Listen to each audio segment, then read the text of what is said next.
Traveling in a fried-out combi on a hippie trail, head full of zombie. I met a strange lady. She made me nervous. She took me in and gave me breakfast. And she said, "Can you get me to Bathurst for the Asbury Motorsports Sports Car Challenge Series on the mountain?" Coming at you live from beautiful Australia. On tap today, Skippies, MX-5s, Spec Racer Fords warming up now for the final round of this inaugural season of action. Watch it all now from Green Flag to Victory Donuts, live as it happens here on the Global Sim Racing channel. And we're back here on GSRC for the final broadcast of the day. 4 in the books and 1 to go. I'm Sean Ambrose. No, I'm still not related to Marcus, but we have spent a week down under and kept our good friend Dawson Brock here with us. And well, we still have a rental out on that ute, so Joe Peak is planted firmly in the back of it, doing production today, twisting and tweaking the dials.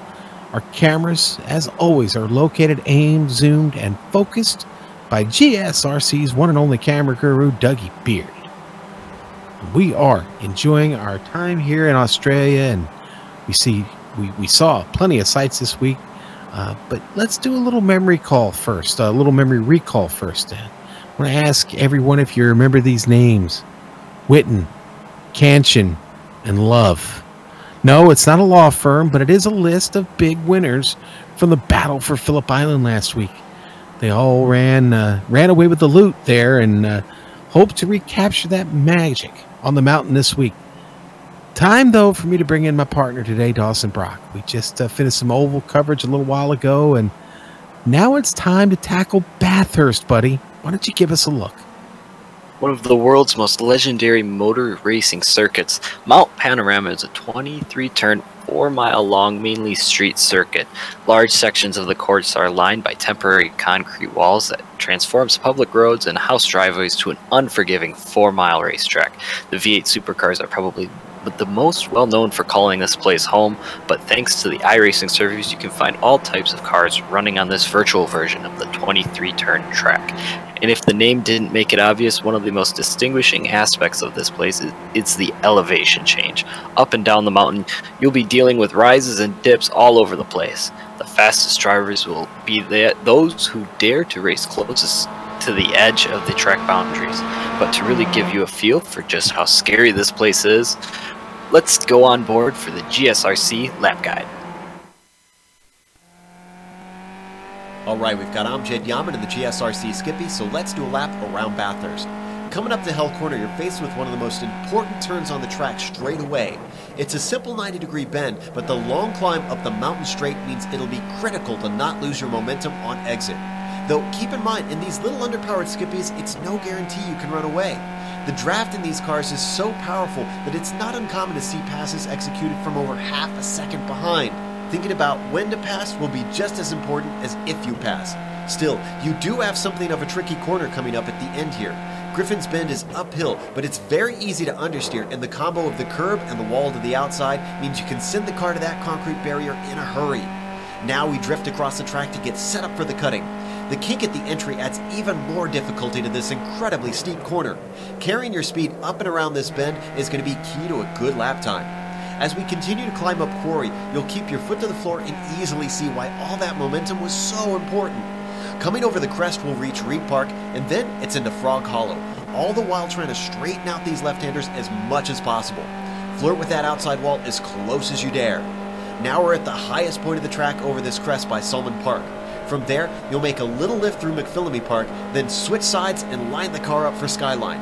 With no visibility heading in, you're hoping and praying that anyone who wrecks won't be on the racing line. Get off the power, steady the car, and put the binders on to slow her up for the dipper.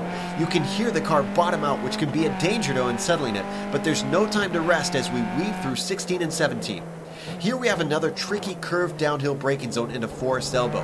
This corner is deceptive and requires a late apex to get right. Turn in too early and you'll suffer all the way down the Conrod Straight. This is the mirror to the mountain straight, but much faster. Just like before, it's prone to draft battles, so drivers will have to decide if they want to make the move now or wait until later. Now we'll start to bring the car over to the left. There's a bit of pavement here that lets you really open up the entry to the chase.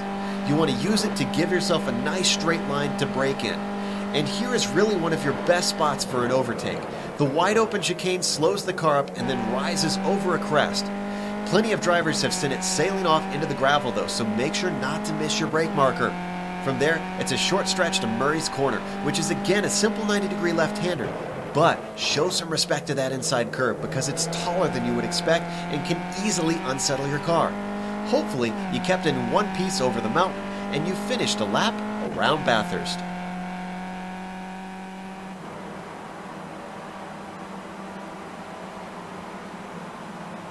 All right, that is a GSRC lap guide in the Skippy here at Mount Panorama, and boy, that is a wild trip around. Now, time to wade through the points and see where we're at here heading into the last round. Let's look at the Skippies here, where Luke Whitten has a commanding lead and looks to wrap up this championship here today at Mount Panorama. Kane Lasky, 36 points behind, not going to be able to make that up, unfortunately. There sits in second. Enzo Canta has secured third. I think he's going to be safe there. Rob Adams back in fourth, and Luke Whitten, you know, if he just made a few more of these races, he might have had a shot. He's been awful fast this season, but finds himself 325 points behind in fifth. Let's go down to the Mazdas. He is on there twice. That is a goof. You know what? Simon and Poindexter have let me down, and well, we may have to sack one of them. They may be off on another snowmobiling trip again. Let's go to MX5s where yeah, I know it's funny, isn't it, Dawson? All right, recover, Sean. MX5 standings, here we go. Sonny Canchin has a commanding lead heading into this round, and I think I don't think he's shown up. I don't think we have Sonny today, so Sonny will claim this championship, but Jeroen Ursum will do everything he can to make sure he stays in second today. What a season it's been for him. He claimed a win and finds himself second in points. Joe McDonald, old Joe McDonald there in third. He's safe. Sebastian Naif just a little late to the party this season, but has been awful good on track. If he can make a full season, he could be a contender. The Netherlands driver finds himself in fourth in a battle with Riley Rote, and both of them are here today. So that spot is, to be quite frank, is not settled. It's only separated by a point. So we'll keep an eye on them here today during the race. Now, the SRF standings stand as such. C-Love's got it. C-Love's been here all season. He's run well. He hasn't won every race, but he has run well, and he will finish first. Jeffrey Gambrell, Jason Perry, a bit of a battle, but I don't see Jason Perry here today. So Gambrell going to get that second place spot. Perry will wind up third. David Gasper's a distant, not too distant, but fourth. And Angelo Fiorino, who is not here either today, will finish fifth. Now, Dawson, why don't we talk to the folks about the race details, because we do have something a little bit different today. Yeah, so we have this is a series. They run 3 different cars all at the same time. They're all in, obviously, as you just saw, different splits. So we have the Skip Barber, the MX5, and the Spec Racer Ford. Now this is the final race of this season. We're looking at about 60-minute race, open fuel, but open setups, but we restricted fuel, so we'll probably see a pit stop, just one though, and no MPI bonus points. So, and no incident cap. No, let me retry that. There is no incident cap, but there is MPI bonus points. So it's really interesting how that all works out. Hey, listen, if I could put Luke Whitten first and fifth in points, then you know what, you can get away with some dodgy details. Okay, that's that. All right, so speaking of dodgy, this mountain is awful dodgy, and we've only got about 30 seconds of qualifying left. And you know, the Australians come out from the woodwork when it's time to race the mountain. Tim Gawkroger from Australia shows up this week in his Skippy. He's got it on the pole, and not just by a little, but by about a half a second over Enzo Canta. Enzo. But Gawkroger, new to the series, new to us, is here. He's on the pole right now. Marcelo Pajan in his MX-5 puts it on the pole with a 232, 238. And C Love, no big surprise here. C continues his dominance in the Spec Racer Fords, finds himself on the pole. And boy, a really good qualifying effort by every couple of new faces here this week. Tim Gawkroker that we mentioned, and Jake Sperry's here. I know some of you probably know that name. But let's go ahead and go to the grid and find out where everybody's at. We'll start with Tim Gawkroker on the pole. Row 1, Enzo Cantor right alongside him. This is going to be the Skip Barbers. Luke Whitten, 3rd. Fahim Antonitis will start 4th. Rob Adams in 5th. Jared Irvine starting 6th. David Burnell will start in 7th. Go ahead, Dawson. All right, then starting out with the MX-5s, Marcelo Pagnan, he's going to start 8th. Riley Rote, 9th. Sebastian Nefjes, 10th. Jeroen Ursum, 11th. And Joe McDonald, 12th. Now we start to get into the SRF. C Love going to be the first person, as we said. He's going to start 13th. Then 2 more MX-5s, Jake Sperry and Lyndall McMurphy. Then to round out the field, Jeffrey Gambrell and Gary Wobolt in the Spec Racer Ford. Okay. So, where is this race going to start? That's the big question. Well, they're going to start to pace at the chase. Okay, on the backside of the course, they're going to get to turn 21, which is the chase. The pace car will pull in at pit entry, and they will get cut loose just down into Murray's corner as they make that left-hander and head down to the first corner of this track, Hell Corner. And folks, it could be hell today if they all get there at the same time. Maybe the short front straightaway will give them a little time to get things sorted out, but don't count on it. You're going to have a lot of Skip Barbers trying to find their way down through a very, very narrow left-hander there that requires a little bit of skill to get through. No heat in these tires yet. It's only 87 degrees out on track today. It is clear skies, 78 degrees. So it's a beautiful day here for racing. It's a little windy. That could be a problem up on the top of the mountain, Dawson, but we are ready to go. It looks like everybody's settled in here. Kanta up there with Tim Gawkroker. Both great qualifying efforts. Really interested to see what Gawkroker's got here today. Is this a one-off for him, or is he maybe going to stick around on in the next season? We'll see. A great qualifying effort. The pace car is in, and it looks like Gawkroker is on the throttle. The green flag is away. Here we go. Bathurst for 60 minutes today here. The SCCS underway. And it looks like most of the skippies making it through clean. Side-by-side action there. Out of Hell Corner, it's Fahim Antonitis and Luke Whitten. Got to get down the straight here and into Quarry. You can't get into Quarry too hot, Dawson. That's where trouble can be found early on in this long trip around. Yeah, this track definitely really narrow, so if one car gets sideways, there's not a lot of spaces to your left or right to run away from the problem. Well, all the skippies got the break. Marcelo Pajam is the only MX-5 to really break away from the field and kind of get into the end of this skippy field. David Burnell sits behind him in his. But Pajan already putting pressure on Jared Irvine as they head up the hill. They begin the long, twisting road up. The SRFs just behind. Got off to a good start. Pretty solid. They are slotted all in behind the MX-5 traffic. C Love leading them. He does have a couple of MX-5s right behind him. Lyndall McMurphy and Jake Sperry. Mr. Hashtag Do You Mind himself, wheeling his MX-5 around here today. Looking for sponsors. I think that's what it says on the side of his car. Okay, let's jump back up front because they're making their way. Guess where, Dawson?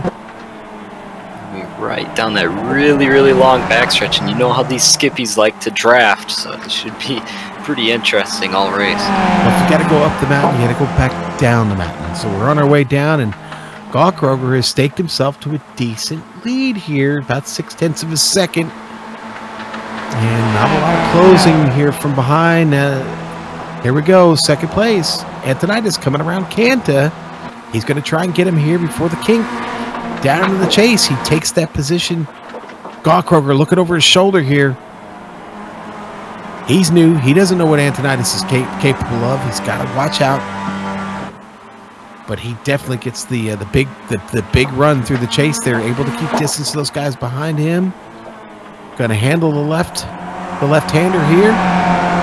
Going to come across the line, and Tim Gawkroger going to lead the first lap of this race. 60 minutes today. Probably be close to about 25 laps or so. And they are line astern up here at the front with the skippies. Marcelo Pajan is about, I think he is just about a little over 4 seconds behind our leaders right now in his MX-5. Still has David Burnell behind him. So you watch this long train of cars come on up the straight and make their way down to Quarry, turn 2. And a battle for the lead here. Fahim Antonitis going to the front, getting around Gawkroger. Boy, Enzo Canta came right with him. They ganged up on Gawkroger and dropped him.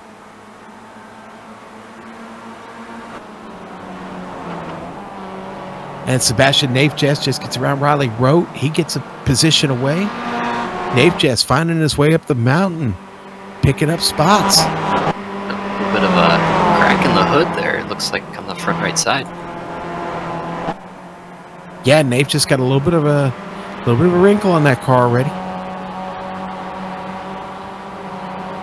The important thing is does it steer? Do you still have the steering? Because really, once you hit one of these walls, you can get away with a little bit of physical damage. But man, if you knock that steering wheel out of line, you're going to be in serious trouble.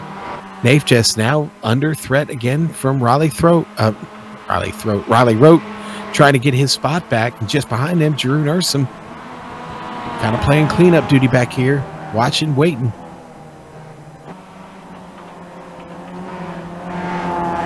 Let's check in on C Love real quick. C's making his way down through the S's now. Sliding that. Oh, and he wrapped it. Oh. He plants that right rear quarter there on the inside on the wall. He dinged it up pretty good. Oh, and he's around.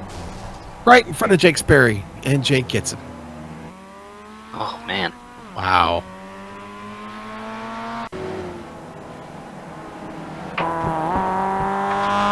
Well, we'll go on board with Jake.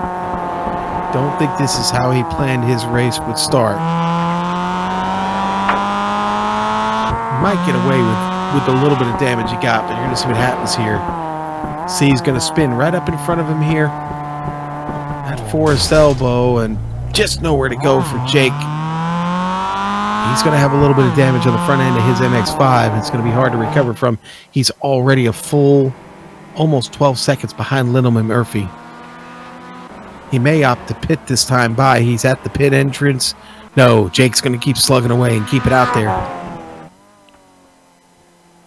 Back up at the front of the field, it's Enzo Canta. It's the Canta show, and boy, that position's not safe. Here comes Fahim. Fahim Antonitis takes it away into turn 2. Nice move there by Fahim. He uses the advantage of the straightaway to get around. These 4 locked in a pretty good battle right now. It's Antonitis, Canta, Gawkroger, and Luke Witten. And that's who we haven't talked about, Dawson. Is hard-hitting Luke Witten. Yeah, you know, he's been great all season. He seems to always kind of just find himself in a nice spot at the end of the races. And, you know, he's probably not the fastest guy in here, but he's always got his car clean and normally trying to get up to the front. Yeah, he may not be the fastest today, but you know what? He's taking real good care of his car today, and that's going to be premium here today on the mountain. He who takes care of his car will probably win this race or finish really well. We haven't seen a tremendous amount of carnage or attrition yet. We're still only about 6.5 minutes into the race, but unfortunately, C Love already finds himself in the pit for an extensive repair. So Jeffrey Gambrell has moved up to first in the Spec Racer Fords. Marcelo Pajan still holding on to his spot in the MX-5s. And Fahim Antonitis, for right now, holds on to first here in the Skippies. But a move being made for second. Gawkroger getting around Canta. Down to the chase. Gallkroger doesn't have enough to take a bite of the apple in front of him, so he'll sit right there in second. Luke Witten was sitting back there, looked like he thought about making a run at it. But I think Witten's kind of in just let's wait a little bit mode here. He's got plenty of time. This is a long race. We're going to need to stop for fuel today. That's going to be a big part of the strategy here too, Dawson. Yeah, and I think we'll see Gallkroger probably make an attempt as they go back up the mountain and get into the slipstream of Fahim Antonitis here. Let's see. Okay, maybe not. Not as much as I was hoping, but yeah, slowly. That's all right. There we go. Gallkroger getting out to take his look. Car almost, from up top, almost looks like a Tylenol. The way the red and white paint scheme on that car works when you're looking at it from above. But he leads them up the mountain. See, there it is. It kind of looks like a Tylenol. I don't know. That's just me. Red on one side, white on the other. Anyway, Fahim Antonitis still has the position there. It's really the big changes in position have been between these two. Kanta had a cup of coffee up there, but right now is reserved to sit back in third in that popcorn position. Luke Witten kind of holding an auxiliary popcorn position if there is such a thing. We'll make one for this race. He's just kind of hanging out, making sure he keeps pace and stays clean around the mountain. I certainly know our director knows, and I know, having done some endurance races here, it's man, it's a real test every lap around, Dawson. Yeah, I've attempted to try for this. I just can't. Road course racing at first, it's not my best suit, and then you try and race at a place like this. It is a big challenge getting up that mountain and not dinging it into one of them walls, because you're inches away just about every turn. It's a really interesting road race circuit. All right, Antonitis under attack. Or I'm sorry, Gallkroger under attack by Antonitis. There goes Antonitis. Gets off to the right here, and he's going to beat him to the chase. He has to go offline and do it the preferred line to the outside and swing it back across. But, boy, Antonitis made that work. He's going to try and hold on to it here down into Murray's. A couple of different ways to approach Murray's. The best one is right there, right up next to the curbs. And Fahim gets a nice run through there. So does Gallkroger. So does Canton. So does Witten. These four really attached at the hip right now, Dawson. Yeah, and I think it's definitely just a trait of this spec racer, or the Skippy, is that these things love to draft. We've seen them in a couple of series that we've covered here on GSRC, and I think they're going to continue to run this little train. You have a little train even farther back, just a two-car train of Jared Irvine and David Burnell. Yeah, here goes Gallkroger again, actually looking to the inside of Fahim Antonitis. He's going to take the position back as they head back into quarry one more time here. So, all right, so this is going to be a chance for these four to probably save a little bit of fuel, get a little more out of these cars before they start thinking about pit stops. Let's drop back through the field a little bit. Like you said, you got Irvine and Rob Adams working with each other here, and David Burnell right now is kind of being a bit of a partner to Marcelo Pajan. Pajan, who finds himself a full 11 seconds behind Riley Rote, or ahead of Riley Rote. Things looking pretty good for Pajan right now. He just needs to keep this car on track and stay on the heels of David Burnell here. He might be able to save himself a little bit of fuel, get a little extra mileage out of his car as well. Back to the SRFs, it's still Jeffrey Gambrell. Unfortunately, Jeffrey is not unfortunate for him, but unfortunate for the rest of us. He's the only Spec Racer Ford left on the track. Gary Woolbolt, for some reason, did not get started. Might have had a connection issue of some sort, but right now, Jeffrey Gambrell, the only Spec Racer Ford on track, sure to guarantee victory if C. Love does not come back out on this track. I've got a good battle here between Joe McDonald and Jeroen Ursum. Kind of been waiting for something to kick off in the MX-5s here, and Joe looks to have reeled him in. Jeroen already got a little bit of damage on the right front of his machine. I wonder how that car might be handling. You don't have to be a bad driver to pick up damage here, Dawson. It sometimes it comes and finds you. It just comes out. I don't know where. It just tries to grab you. It seems like. Comes out and slaps you in the face is what it does. Make your way around a corner and all of a sudden you run into a hand slap. Here we go. Joe making a run at him here. Joe's got him in the toe. Ooh, he's going to have to back off. That's not a great place to make a pass there. Maybe on the inside. No, Joe's going to be patient. He knows he's got a little over 45 minutes to go here and plenty of time to work out a pass. Problem is they're not on pace with Nafjus. Nafjus right now is 5 seconds ahead of them. But here we go. Joe's going to make another run out of it. Oh, I'm sorry. We went to Nafjus. I wasn't paying attention. Nafjus getting around Raleigh Road there. Bunch of 2 MX-5 battles and I lost my place. But no, Nafjus does a great job of getting around Raleigh Road. Now Road's going to try and take it back. Now we'll go back to Drew Nursom and Joe McDonald because McDonald is pulled alongside heading down the straight. And it looks like Joe's going to get ahead of him, but can he get ahead and get in front? That's the question. Jeroen got the tongue hanging out on his pony, galloping down into quarry, and Joe McDonald's going to get ahead of him. Did I say quarry? I did my Griffin's Bend. Too many turns to remember on this mountain, Dawson. Yeah, 23 of them. So, yeah.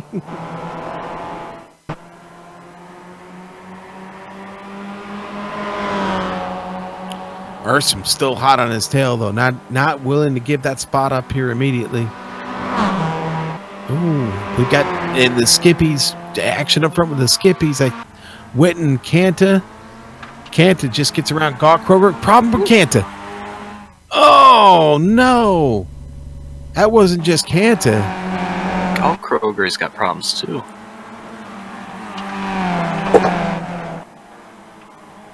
Well, we'll get a look at it here.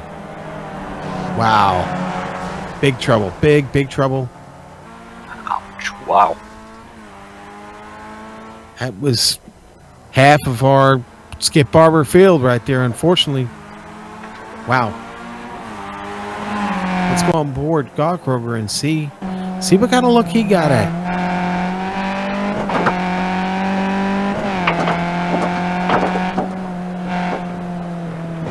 Yeah, I wonder if Kanta possibly suffered some hardware failure. He just drove straight into that wall. It looks like the car took like an erratic turn in, and maybe he did have some sort of a hardware failure. Enzo usually want to chat, so maybe he'll come back and let us know what might have happened there. But that is just terrible for everybody that caught up in and around that. Tim Gawkroger now in the pit, making his way down the lane, but there's a lot of damage on his Skippy now. Hopes of winning this race coming in as an Australian ringer might be slipping away. All right, well let's go back to who's here, and that's Fahim Antonitis, who now's got a little bit of an advantage on Whitney, a little over 2.5 seconds ahead of him. Fahim keeping the car clean. That's what you got to do here, Dawson. We just mentioned it a couple laps ago, guys got to keep the cars clean, and that's really just an unfortunate situation because it did look like a hardware failure and everybody else around has nowhere to go. So, well, Fahim's got nothing but clean track in front of him right now, and boy, that's a mighty good thing to have here at Bathurst. You always got to be careful of, though, is not to overdrive the car. It's so easy to do here, especially coming down the backside of the mountain. You're going through the S's and the dipper there, and then in a force elbow. You've got to really watch yourself. Fahim awful close to that wall a couple of times. Luke Witten hot on his tail.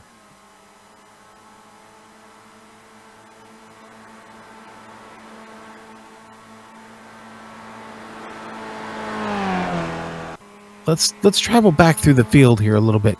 Check up on some other drivers here. We'll go through the MX-5s. Lyndall McMurphy, we haven't talked about him much at all. Right now, Lyndall sitting in 6th in the MX-5s. Had a little trouble, it looks like, with one of the turns here at some point. Car's a little beat up, but he is still running. Looks like he's getting down the mountain pretty comfortably, Dawson. Yeah, I mean, his pace might not be the greatest, but still just a nice drive, kind of doing his own thing in his own part of the woods. Hey, man, he's 3 spots away from the podium at this point, okay? So there is plenty of hope left, especially with 42 minutes left in this race. There's plenty of hope left. Just stay in the car, stay on the track, and you might have something good happen to you.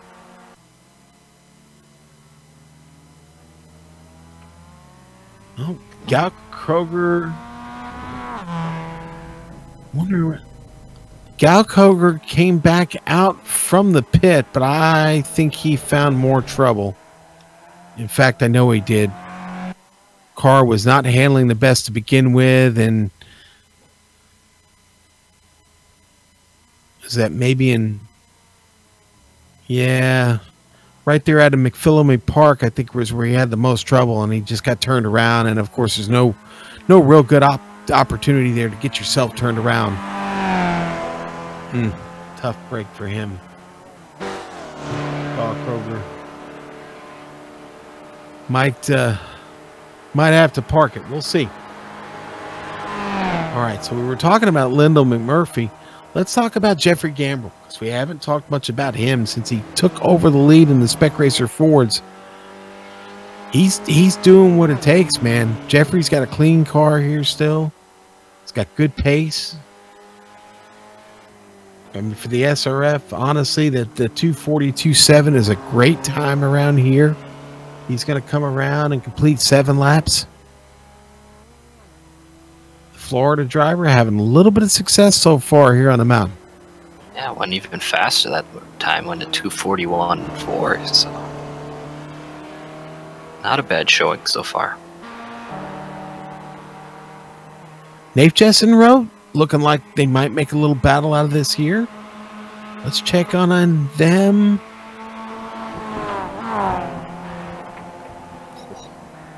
This is for second. They are battling for second place here. Nafe just sliding it around the turn there, coming down. Riley Rhodes got him right where he wants him. Can he pass him? Not going to have an opportunity here. But as soon as they get through Forest Elbow, it's game on.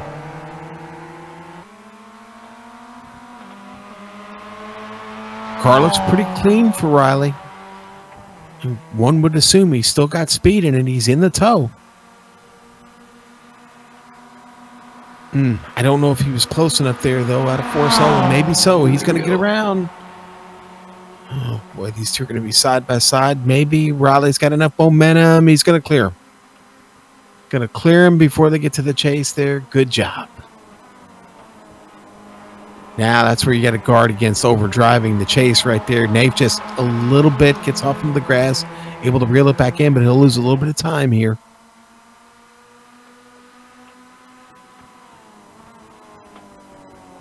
Riley Road up to second. Going to come across, but does not have a good run through Murray Corner there into hell.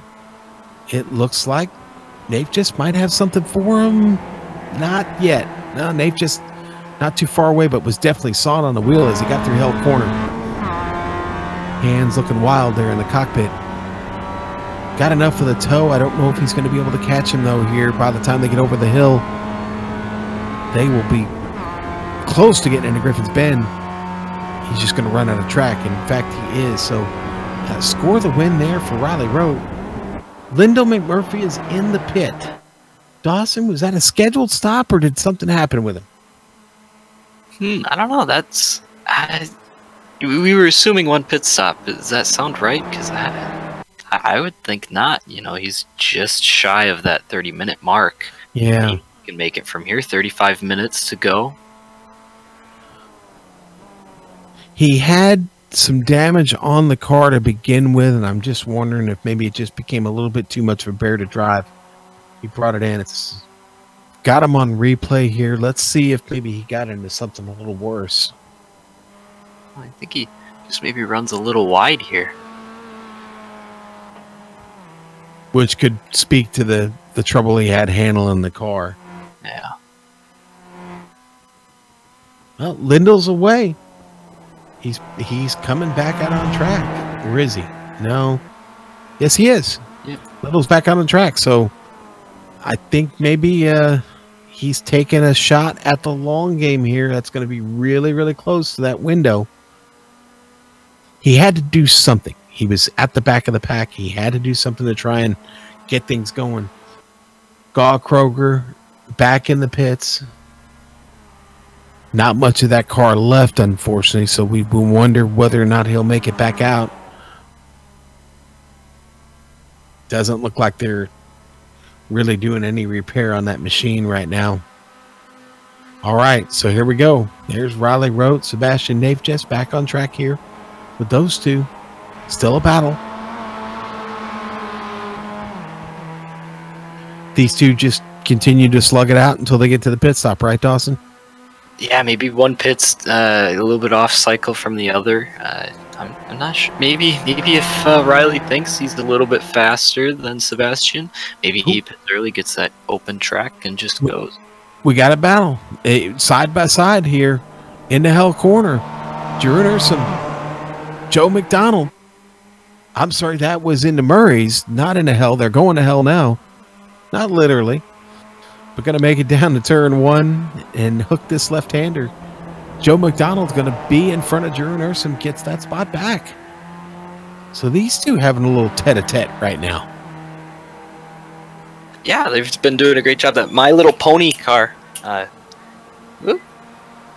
they've just been racing against each other, and I feel like we've seen these two race each other in plenty of races before.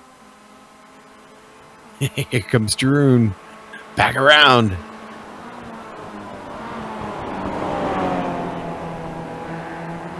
Jeroen gets it up on the curb. Got to be careful there. It's so easy to wipe out.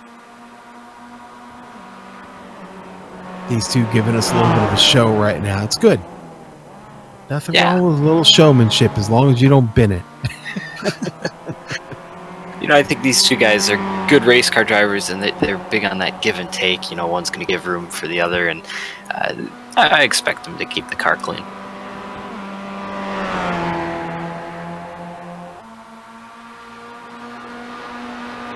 Sebastian Nafjes, Riley Rote, anything going on there, Dawson? No, Sebastian just starting to pull a little bit on Riley, it looks like. We're about 2-3 minutes away from that halfway point, so we're going to be seeing pit stops pretty soon. And a little bit of love back in the field. C-Love, that is. He is out of the pit stall and back on track. And if he can keep it on track, then he is... Ooh! Jeez. Commentator's curse. I've just totally cursed him. I know. I give up. I quit. I'm sorry, C. We're going to pick this up on replay and see what happened to Mr. Love, who's still trying to figure out what that first name is all season. But here it goes.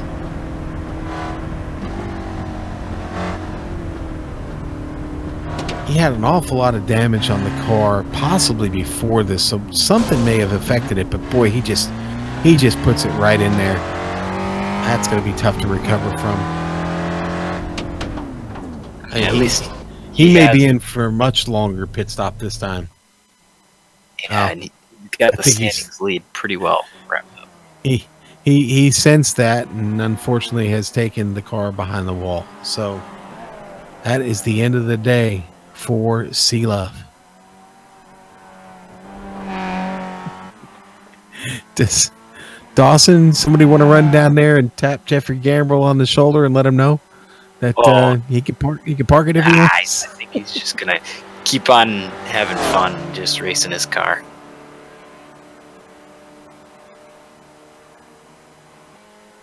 Would this be a good time for us to run off and have ice cream? I'm not sure. Now, you know what? I don't. There goes Jeffrey. No, he's fine. Oh, did Gambrell have a problem? Yeah, he just spun out. And, he's good. Go back. Hey, trouble in the chase for Jeffrey Campbell. That wasn't serious, Jeffrey. Please stay on track. Please stay with us. You see, he's got nobody around him here, heading down into the chase. Something goes awry here.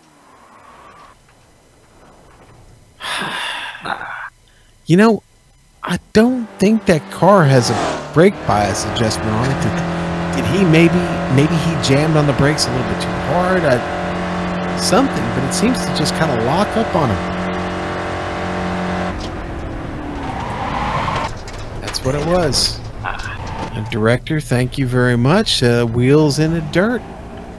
That'll mess you up every time. Well, he's still going though, so.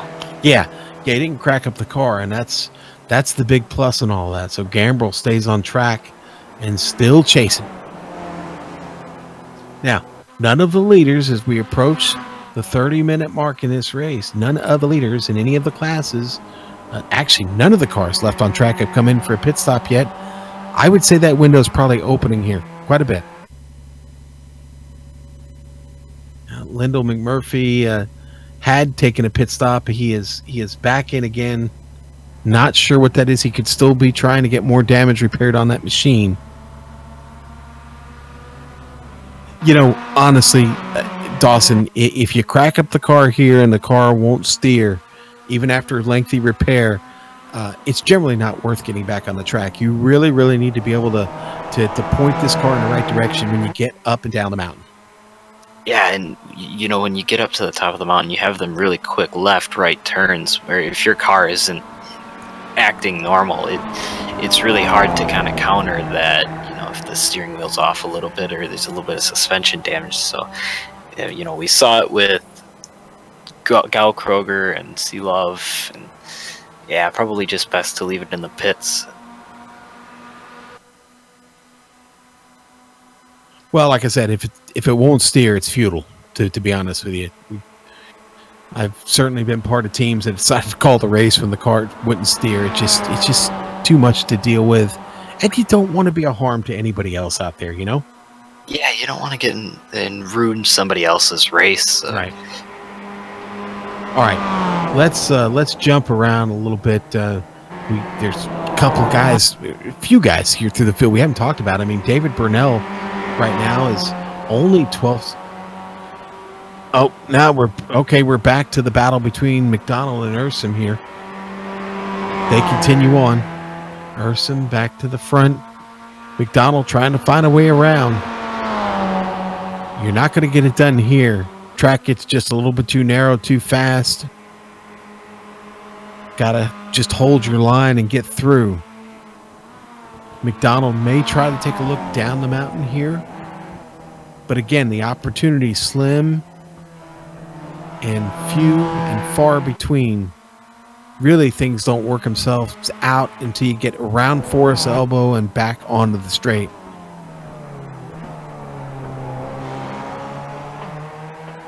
And we'll get there, and McDonald will get a nice run down this backstretch and have an opportunity to take it away again from Ursum.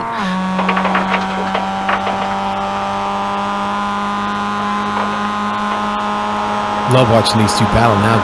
Jeroen trying to break the draft a little bit. Does he think he's a Talladega or something? Come on. Joe makes the pass. Nice job. Yes, he does.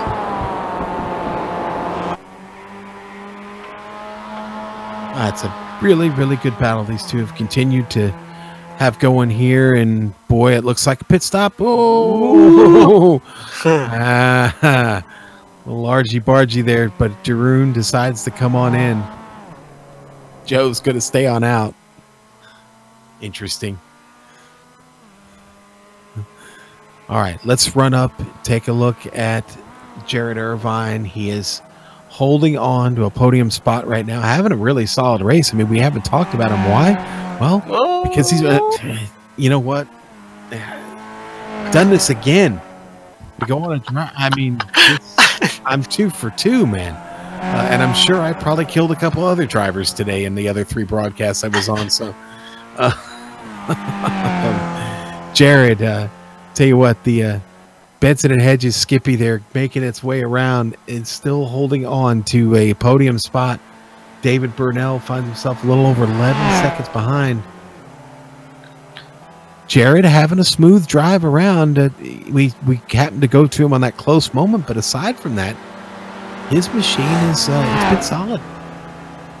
Yeah, and David Burnell he's just making a move right now on Gimbrell. Yeah, his car looks very clean too. That front end looks spick and span, no damage to the side pods. Okay, Jake Sperry coming on in. He is in there. Looks to be box number 10 for Jake Sperry.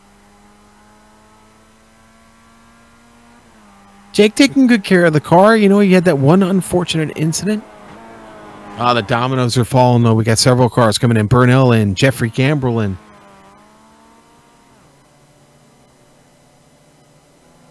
Urson was the first of those to go.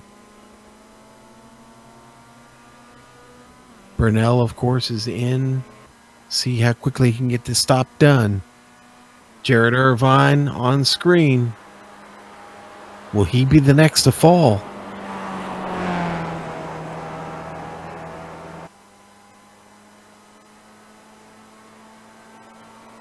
Burnell still in his box.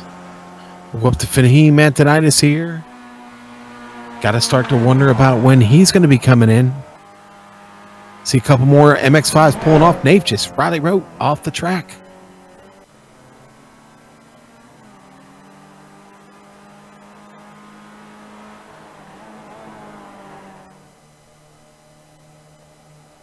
Joe McDonald going to bring it in as well. Marcelo Pajan keeps his MX-5 on track. Joe McDonald is in.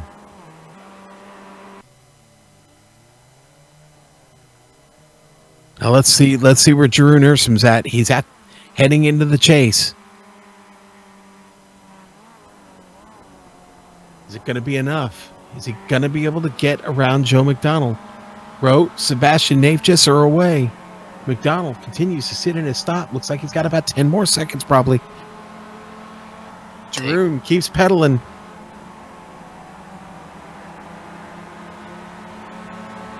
Donald, the jacks are down there now. Go, go, go. He's at the cone. Go. They're going to come right back out on track next to each other. Look at this. Joe McDonald with a great pit stop comes right out in front of Jeroen Urson. Urson sure to get him here on the straightaway. Well played. Well played. Luke Whitten is in. Whitten comes in from second to take his stop.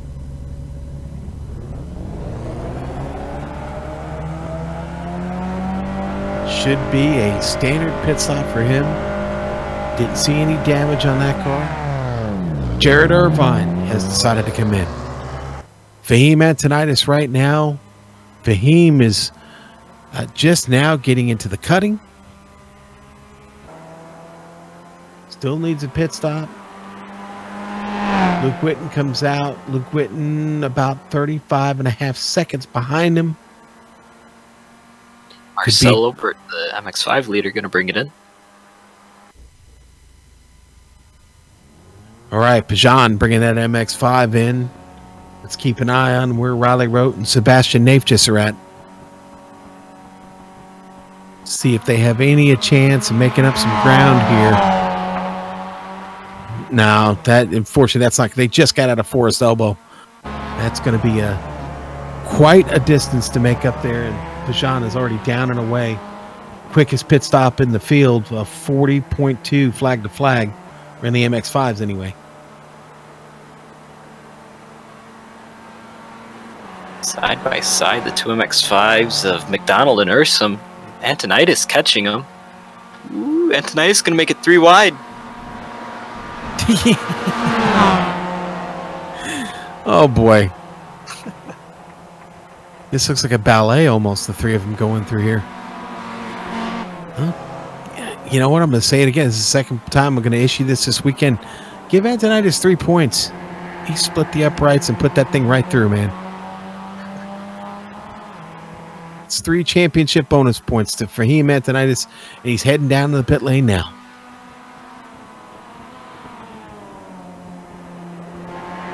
Boy, great job by Antonitis. We'll have to go and look and see where Witten is. Witten coming down the long straight now, heading to the chase. This is going to be close, Dawson. And tonight's going to need is their final car to not make a pit stop. We'll see how much ground can Witten make up here.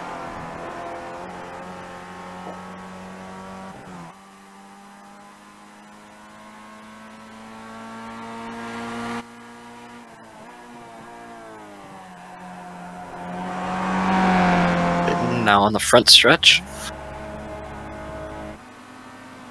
Fahim's still in his pit.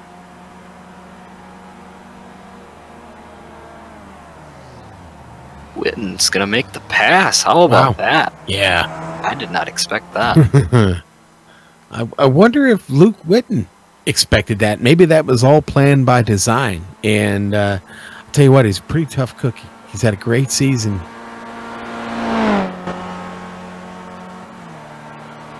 Fahim in the pits 7 seconds longer. I'm wondering if maybe he needed more fuel, or maybe he had a wing replacement. We didn't catch it, but something cost him that 7 seconds longer than Luke Witten was in. And if Witten's short fueled, that car is going to run out of gas here at some point. Boy, he's going to be in trouble, because this is the worst track on the surface to run out of gas on. Maybe Le Mans, but the elevation change here makes an error in fuel calculations pretty impossible to overcome. Yeah, I would. Okay, so the director just chimes in. Joe chimes in and says Nürburgring is probably the worst. And okay, I'll give him that. Yeah, he's right. It probably is the Nürburgring. You're not coming back for weeks. You get lost out there. Snowing at the Nürburgring right now, by the way. Oh, yes, interesting pictures of cars getting out there. But boy, I'll tell you what, Luke Witten having a sensational race here.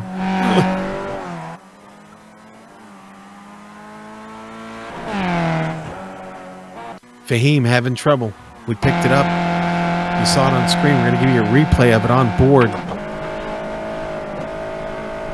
He's going to have to catch it here.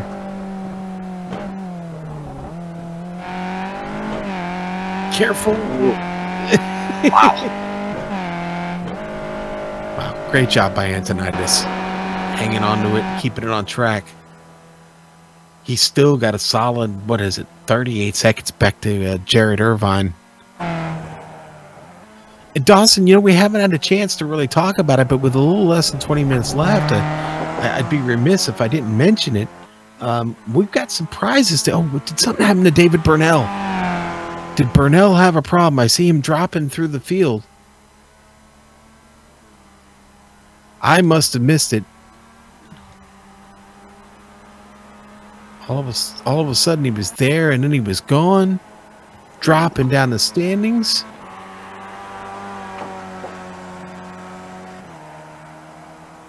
Everything looks okay there.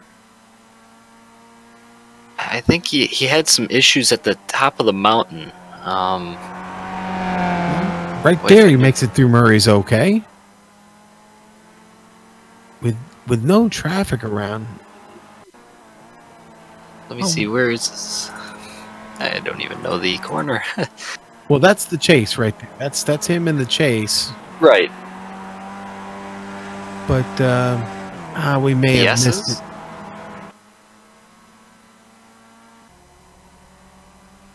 We'll try one more thing. See if we can get it real quick.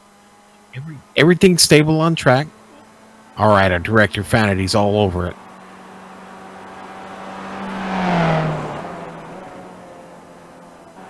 Burnell trying to wheel it through here.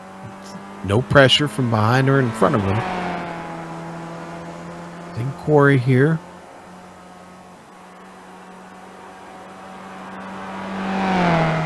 So far, so good. Probably going to lose it somewhere here at the very top. I think he loses it in the S's. Yeah, you'd said that a moment ago. We're going to get a chance to look at that right now. Time to head back down. Oh, and he got hot. Ooh. Got in a little too hot there at the top and lost it coming down the hill. Slides right into the barrier, bends it. Brunel in the pits now, over 2 minutes. Wow. Well, he's having a great run there. And, you know, just one mistake. That's all it took. Yeah, Tough break for Brunel. Yeah, we even talked about how clean his car was and how good he was doing. Now, here's the problem. So Brunel has that incident. We don't know how long it's going to take to repair the car. He's still sitting in fourth in the Skippies. Tim Gockrogger is back on track, and he's only 3 laps behind him. So if Brunel can get just enough damage on that car repaired to get back out and keep it going for another 15 minutes, he could still finish in front of Gockrogger. But is the car repairable? That's what we're going to have to find out here over the next few minutes. Now, before all that happened, I was trying to talk about something special we got today at the close of this race. The folks at Asbury Motorsports have, well, they've kicked up a little money, some prizes, $20 for each class for one special driver in each class. So we'll talk about that a little bit here in closing of the broadcast today, but we've got our winners picked out, and we'll be ready to present them with their $20 racing bonus. We'll call it racing a $20 good guy award. We didn't really come up with a name for it, but somebody is going to win $20 tonight. In fact, 3 people are going to win $20 tonight, and yeah, you got to be pretty happy about that. Yeah, and with the whole iRacing releases coming up Tuesday, maybe they can put that $20 towards some new content. Possibly a new Porsche or a new Audi. Sebastian Nape just with a little bit of trouble out there, Dawson. Maybe? Yeah. Let me do some research back. Yeah. Look, he had to take an extra stop. I'm sure there was a reason. He's only been back out for a couple laps here.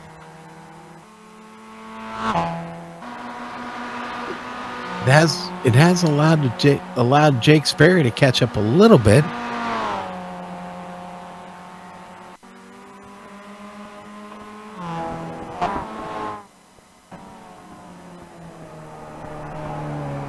Okay, we'll take a stab at it here.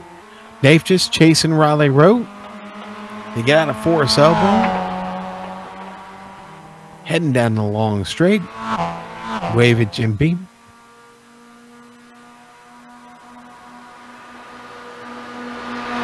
You know, I mean, it's possible, Dawson, that he might have got the fuel wrong and we might have just missed that. Maybe there was nothing at all.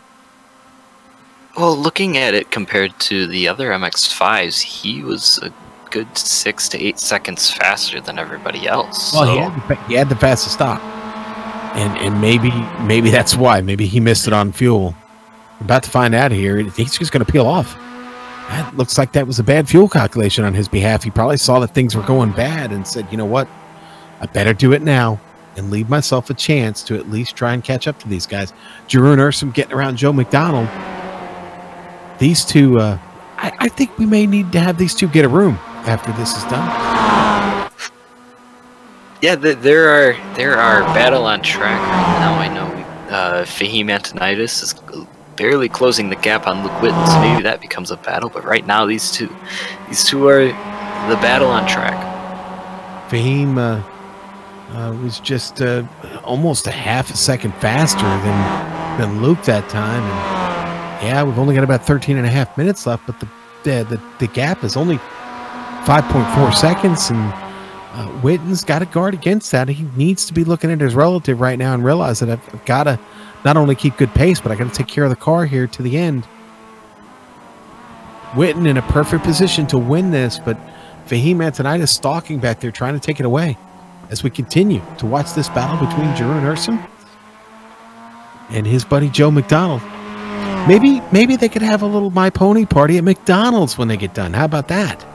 I think get that happen. I think Joe could work that out for him.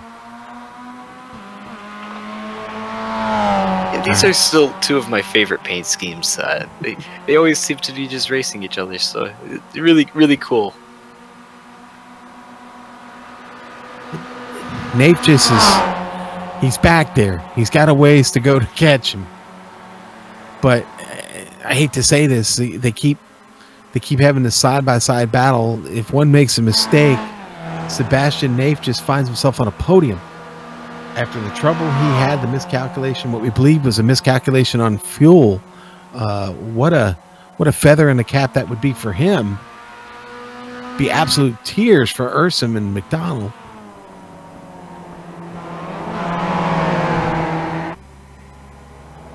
You know, and we talk about Antonitis trying to catch Witten. Witten was also pretty fast on his pit stop. We look, he was about 4 seconds faster than everyone else, 5, 6 seconds. So, what are the odds he filled the car? Well, you know what, I did speculate that when he got that pit stop, and you wonder, did he put enough? Did he cut it too close? He was the fastest pit stop in the Skippies. Antonitis was closing, but not that lap. Luke gets the best of him.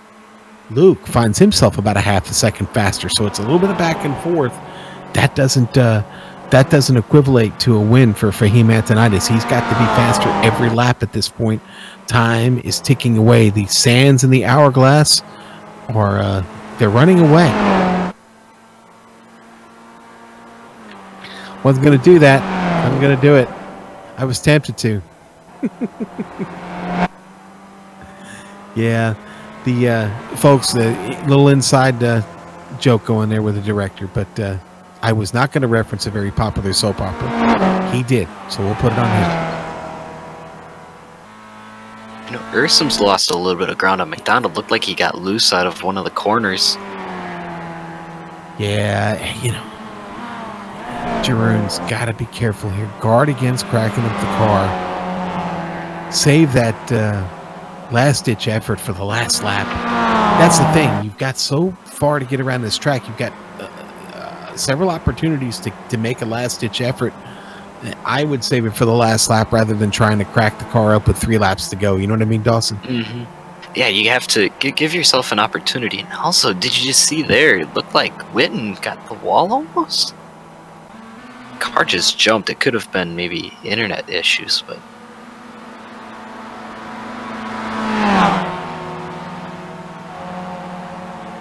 No, I think he hit it. Yeah, I think he did. We're gonna look at it on board. I think he smacked it.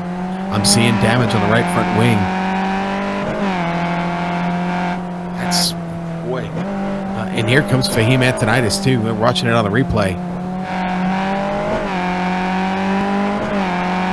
I think this was farther back.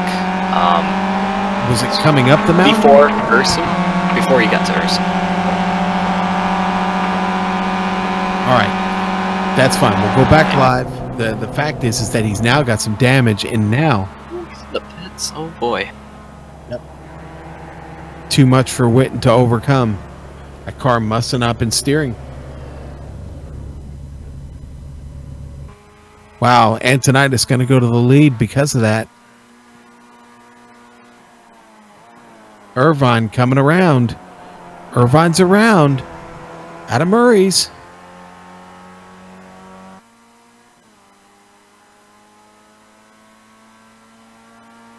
Yeah, Witten with some side pod damage. He might be in there for a little bit.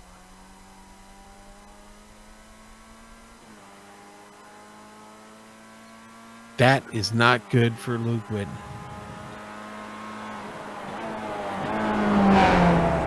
Yep. Jared Irvine going to get around. And now Jared Irvine is going to take over second here in this race. Let's see. Gaw Kroger is on track. Back here. 4th in class still. 3 laps separate him and Luke Witten. I estimate there are about a little over 3 laps left. This is going to be close. Irvine with a chance. A fighting chance left here at the podium if Luke Witten can't get this car back on track. I'm sorry, if Gallkroger can get around and manage to complete this without Witten getting his car back out on track, I think he's looking at a podium here, Dawson. Yeah, all Witten has to do is get the car back out on track and complete a lap, and I think he'd be fine. But if he doesn't, it'll be close. We haven't talked about the leader in the MX-5s for a while. Marcelo Pajan just out there doing his job, doing it well, taking care of business. Being followed here by, well, Tim Gallkroger, who we were talking about. There's safety for Gallkroger there following Pajan. Pajan's been pretty flawless through this race, and boy, I should just stop talking about him now. My record today has not been good, Dawson.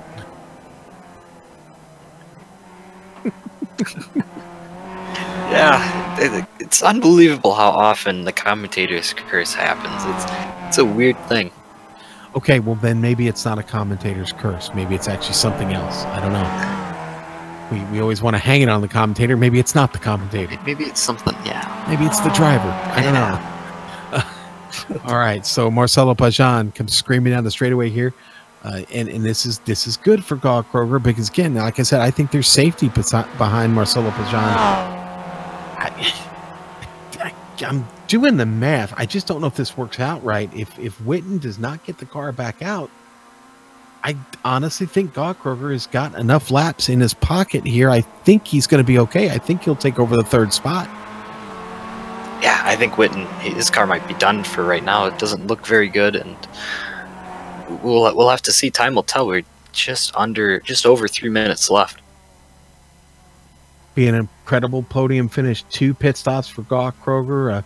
6.5 minutes at one point that he spent in the pit. On his way to trying to overcome that now. You know, there was a time that through that front pod there, he didn't have any shelling on there. You could see his feet, but they got that car repaired enough, and he's out there putting in laps.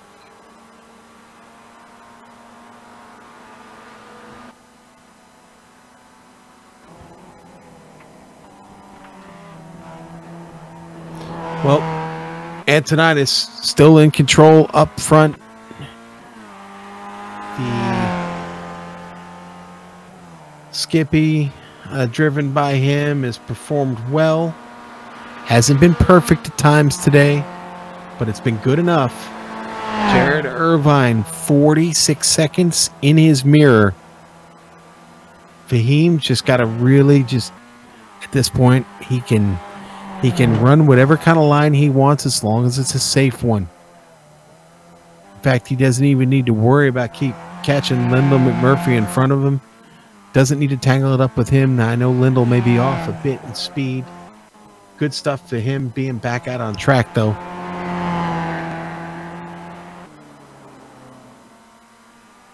Fahim kicking his tail out there a little bit. I think Fahim's going to have about 2 more laps here, Dawson. Yeah, I was just going to ask that. Did he just take the white flag? But I think it'll be next time he'll get it. Yeah, I think next time by we'll be looking at the white flag for him. And battling down into turn 1 in a hell corner, it's Jerry Ursum and Joe McDonald again. Ursum gets back by him. These two have been battling for all but 1 lap. The 1 lap that Ursum went into the pits and McDonald did not. Other than that, they have been side by side all race. I mean, if there was a real story to this race, I think it would be, this would certainly be one of the highlights of it. The way these two have continued to work together. Luke Witten, not a highlight, but definitely a low light for him.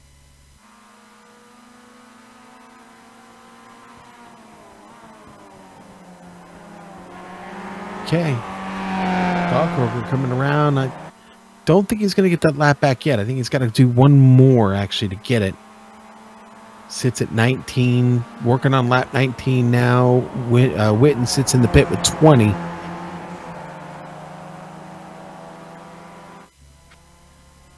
Boy.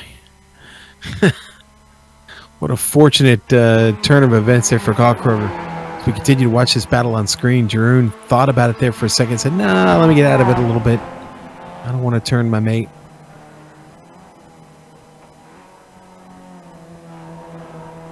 Two guys on opposite ends of the world.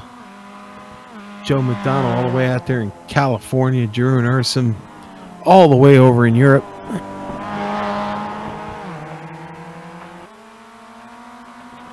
Separated by a continent and a really big ocean, but here on track only separated by about half a dozen cars right now. Joe McDonald coming screaming down the hill, trying to break the draft.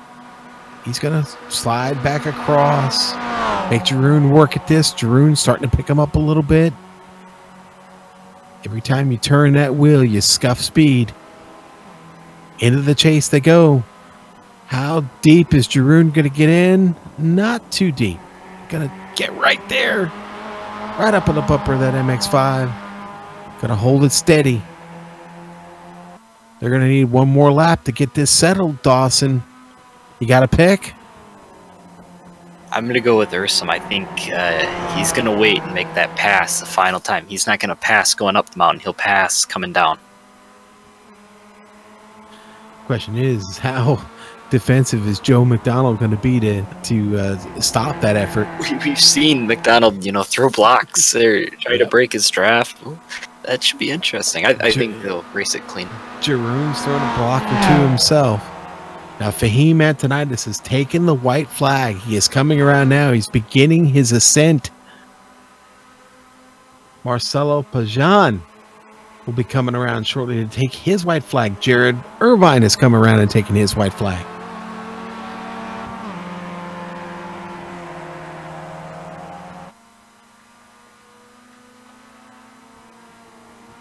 Okay, Pajan has obviously missed it on the fuel. He is in the pit lane. He's going to need a quick splash and go. I think he can get it done. Riley wrote over a minute behind.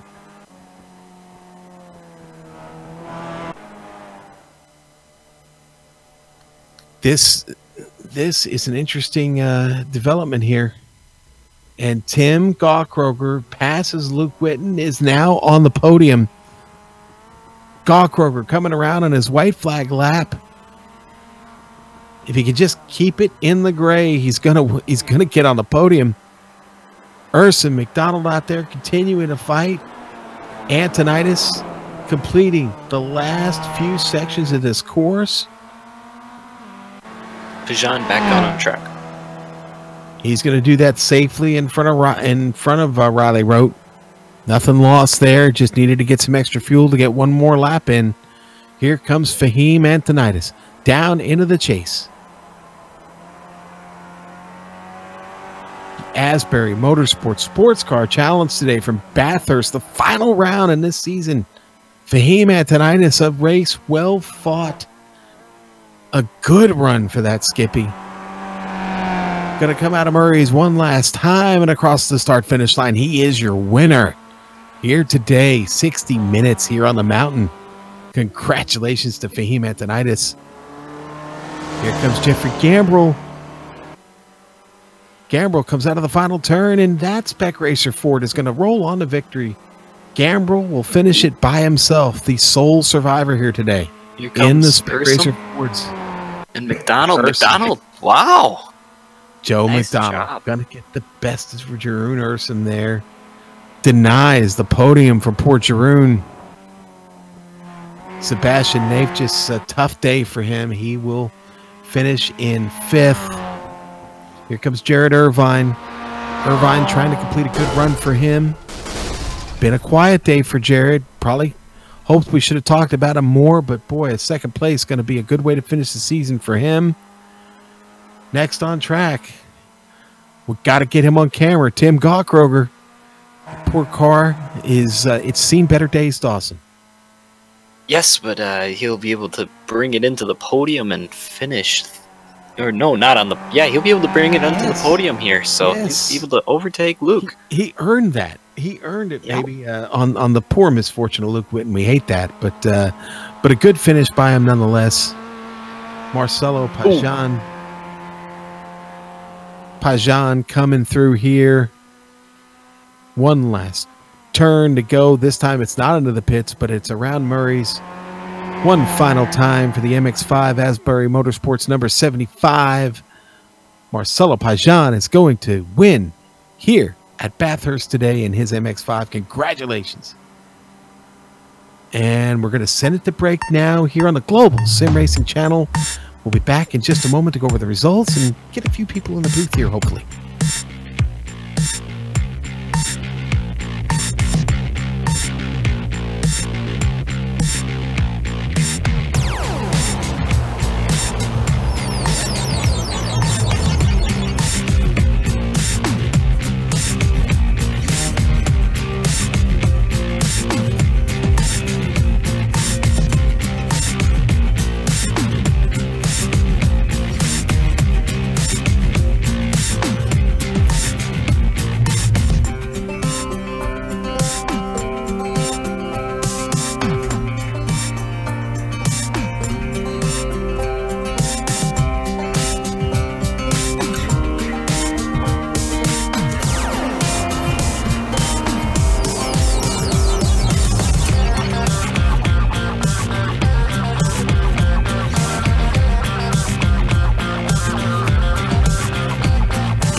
Welcome back to Mount Panorama with the Global Sim Racing channel and the Asbury Motorsports Sports Car Challenge Series. Boy, what a race. It's over 60 minutes on the mountain is enough to, well, take any good man down, and it took several down today. But not Fahim Antonitis. Fahim is your big winner here on the mountain in his Skippy. Jared Irvine will finish second. He's not on the screen right there, but I will tell you, Tim Gawkroger finishes on the podium there in third with them. Let's go to the MX-5s. Marcelo Pajan with a big win for him. Riley Rote second. Joe McDonald edges out Jeroen Ursum on the last lap to finish third. And Jeroen will finish fourth. Sebastian Naismith's fifth. And sixth going to go to Jake Sperry. Our only remaining spec racer Ford was Jeffrey Gambrell, and he's going to get the win in it. Lindo McMurphy going to finish 10th overall. That'll put him 7th in class. Go ahead and take the rest there. Now we go on to basically our casualties. The last car, Tim Gawkroger, able to get just an extra lap on Luke Witten. He'll finish 3 laps down. Then Luke Witten obviously had a little bit of trouble at the top of the mountain. David Burnell, Rob Adams, and Enzo Canta going to finish 13th, 14th, and 15th. Then C. Love going to finish 16th, and Gary Wobolt rounding out the 17 cars. All right. Well, I'll tell you what, don't see any of our winners in here yet. You know what? Why don't we go ahead and I want to pull Enzo Canta in because, well, it was a bit of a down day for him, but we do have something. We have a parting gift for Enzo Canta. Enzo, congratulations on what was a good season, but it was a little rough here today at Bathurst. Talk to us a little bit about your race. Hi guys, thank you. I'm practicing and at the Phillip Island for the UK World Cup tomorrow. I'm braking and parking the car. Okay. Yeah, thank you. It was not surely a lucky season for me. I had to drop some weeks because of work and trouble. But today, really, I will do a good race. But yeah, you know, this track is a little L, so a little moment of lost in focus is enough to die. And well, I in the previous laps, I saw that I took the Falcon corner too slow. Looking at Fahim was faster than me. So in that lap, I was trying to do another line in that corner, but the line was too tight. And simply I destroyed my front left suspension in the wall, and I'm very sorry for Team for Team that was involved in the incident. And yeah, perhaps I hope the next season will be better. But what I can say is that I think this multi-class series is a very nice and funny series. I don't know why we are so few drivers, because I think it could be a very interesting series, and I hope the next season there will be much more drivers than this one. Well, listen, Enzo, I got some news for you here, okay? You have been a great sport all season. You're probably one of the all-time great interviews on GSRC. We love talking to you, man. Any chance we get, we want to get a shout-out with you, but the bosses at Asbury Motorsports, the sponsors of this series, they have awarded you $20. That's a $20 prize for you, and I'm sure you'll be contacted by one of the bosses there. One of the Supremos will contact you and find out how you can collect your $20. But congratulations! Are you joking? No, I'm not joking. No, I'm very serious. No. Oh, I'm so happy for this, but I don't know why I'm so interesting and funny to to talk with. Well, I'm so happy for this. You know, so, and maybe the fact that we're both Italian maybe helps, if you know what I mean. But anyway, no, but seriously, you've been a great sport all season, and you're well deserving of the $20, sir. Thank you. I'm so proud for this one. And well, what I do is I think I try to help you to I support you to do a good work, because I think that in the interview room there could be so many drivers, not only me. I'm waiting for someone else, but I like to talk about the race. I like to talk about the battles, the corners, the track, the car, and I love to talk to you. But I will say to my friends to be less shiny and try to get into interview, because I think it will be very interesting too. All right. Well, listen, Enzo, thank you. Enjoy that $20. Maybe you can use it to buy some new content here this week. But in all seriousness, we may have to talk to our staffing specialist, Joe Peak, and maybe talk with you about getting behind the mic and doing some commentating here on GSRC. We'll see. Okay. Thank you. Thank you so much. All right, Enzo. All right. That's Enzo Canta. Always a great interview. And congratulations to him on winning that $20. Going to bring Jeroen Ursum down. I'm going to let Dawson talk to him. But before we do that, let me go ahead and award the other $20 prizes, because we've got one to give out for the MX-5s, and we've got another one to give out for the Spec Racer Fords.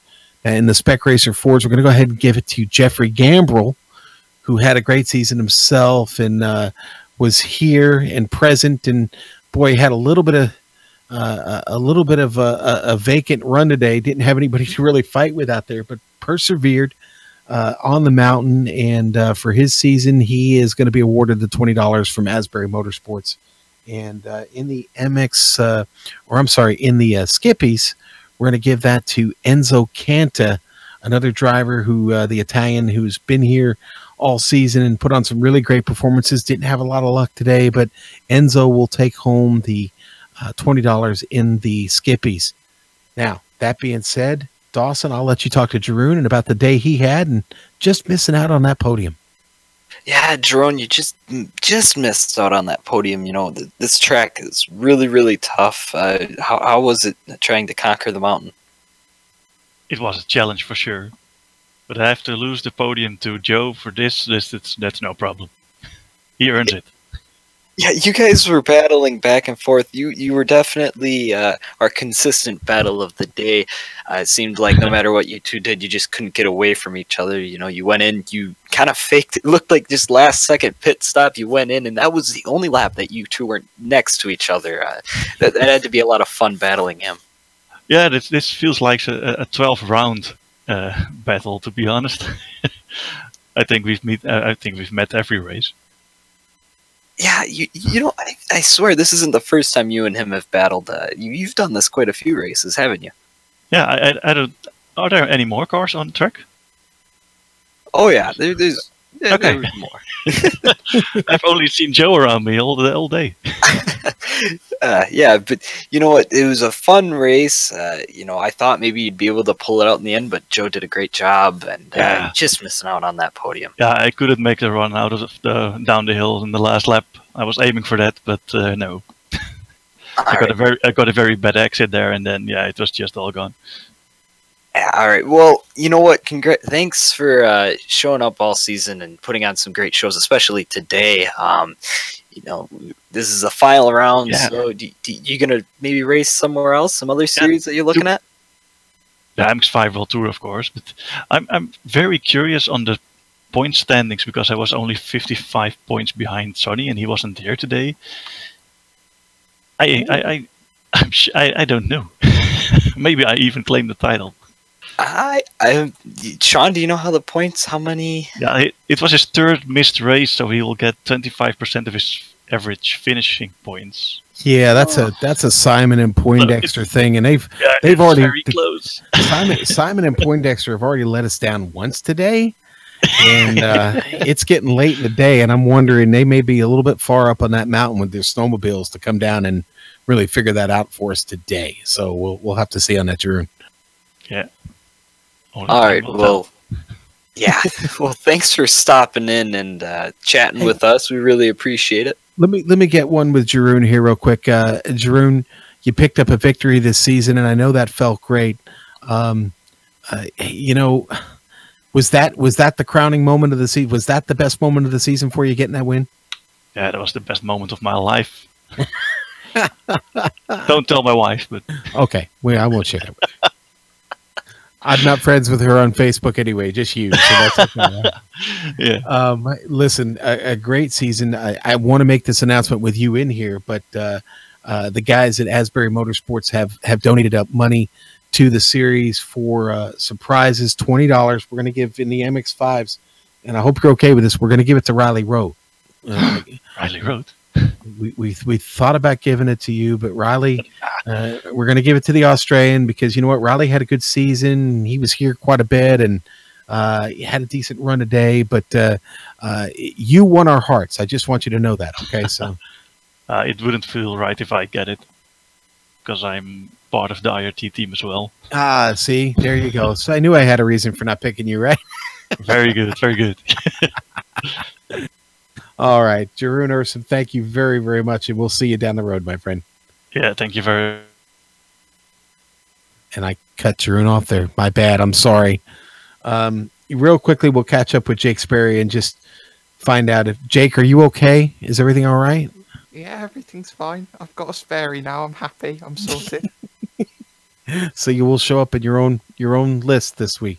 I will show up now for the next year. Right, for the next year. Okay. Hey, no small feat getting around here 23 laps in 60 minutes, is it? No, it's not. And I'll be completely frank with everyone. I picked up the car and track and decided I was going to race at the start of the session. I could not string 2 laps together. Then I couldn't string 5 laps together. It got to the race, and I was like, well, I'm going to die in like 5 minutes. I'm not going to get a top 6 because Jeroen's like, oh, you should race in the MX5 because nobody races in the MX5 when less people race in the in the spec racer, which would have meant that I would have been guaranteed the points no matter where I'd finished. But it is so difficult when you're trying to challenge the mountain. We saw in the Blancpain GT series earlier on Racebot TV and iRacing Live just how difficult that mountain can be. And I think that, you know, all of these drivers have done so well get themselves over the line, especially that MX5 category where all 7 of the drivers managed to finish. Well, I love doing races from the mountain. I certainly don't love driving the mountain, but the races here are awful fun to call. And, well, you made it a little fun for us today. Always nice to see a friend there out in the field. And I'm glad it worked out for you, man. You finished the race, and you finished, you know, you weren't the last guy in. So good job. Maybe going to look to pick up some sponsors on that car? I'm thinking about it. Okay. I don't have a team. I need to work out on a paint as well because I don't have that time. I will be very frank. I don't race as often as I should, being an iRacing commentator. So I don't have as much understanding of what a vehicle does. So it is something that I'm looking for into the future. I may make a SimRacing Observer vehicle. So I'll probably get Connery or Jay to get on a paint for me, who are my 2 lab rats who help me out with the website and everything around that. So, you know, I'm very grateful for everyone who's been helping me. I'm very grateful to Jerome for giving me an opportunity to actually race in this series, which I think has its place and deserves to be showcased on a platform like GSRC. And I would like to thank everyone who has been watching this broadcast because, you know, it is, you know, for me, midnight right now. Some people do have better things to spend their time with. It's just great to see how many people are supporting GSRC in the long run. You know, we do have a pretty GSRC paint job for that MX-5 that I'm sure we could slap on there for you. So we can talk. We can talk. But Jake, hey, congratulations. Great talking to you, buddy. We're going to wrap things up here today and get on with the rest of our days. But thanks again, buddy. No worries. Thank you very much. All right. That was hashtag do you mind? Jake Sperry right there. And Dawson, always fun calling races with you. It was fun here on the mountain today. Any closing thoughts? Boy, the Bathurst is one tricky mountain. I tell you what, I wouldn't want to be in the car like what Jake did, you know, just jumping in. And boy, he did a pretty good job to bring that thing home and not too beat up. So yeah, tricky track. All right, we want to thank everybody for watching, and I don't know if we do that enough, but we thank you very much for hanging in with us today. We'd also like to thank everyone at the Quality Racing Syndicate for organizing this series and contracting with GSRC to broadcast it. We'd also like to thank the software and hardware that we use for our broadcast that you can see on your screen now. The original music that gives every GSRC production that unique flavor and feel is thanks to Erica Colm and Casey Lalonde. See the screen for how to contact each of them. And for more information about GSRC, your best bet is globalsimracingchannel.com. Subscribe to our YouTube webpage. Hit that button right now. We're also on Twitter at GSR Channel, and find us on Facebook. Go there in the little search bar, type in Global Sim Racing Channel. Channel's got 2 N's in it. Global Sim Racing Channel, all one word, and you'll find us. You can also find us on Instagram now. It's GSRC_Graham. So look for us there. Now, on behalf of Dawson Brock, our fine director, Joe, always at his peak, and our camera artist, Dougie Beard, I'd like to thank all of you for watching today and watching this season. We're going to put a lock on the gate and run off, have fun storming the mountain today for soup. So until next time, race clean, race hard, and I'll see you on the track.